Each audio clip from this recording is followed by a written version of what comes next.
ঈদের ছুটিতে এজন্য ঢাকার ভিন্ন রূপ, চিরচেনা যানজট, শব্দ দূষণ আর বায়ু দূষণ। ঈদের ৯ দিনের ছুটিতে এখনও আপন নিরে ঘরে ফেরা মানুষেরা, তাই ঢাকায় নেই সেই চিরচেনা রূপ।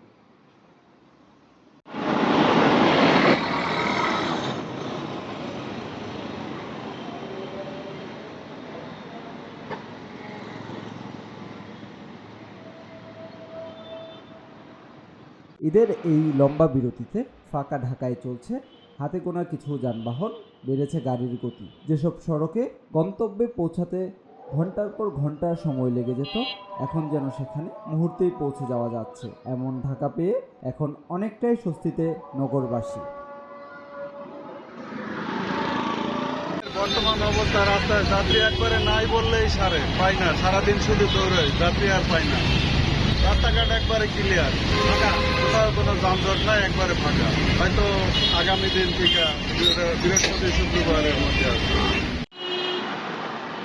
একই সাথে জীবনের প্রয়োজনে আবার ঢাকায় ফিরতে শুরু করেছে অনেকেই। পরিবারের সাথে ঈদ শেষ করে আবার কর্মজীবনে ফিরে আসা মানুষদের পরিমাণ ক্রমেই বাড়ছে, তাই রাজধানীর বাসস্ট্যান্ড, রেলওয়ে স্টেশনগুলোতে ক্রমেই বাড়ছে ভিড়।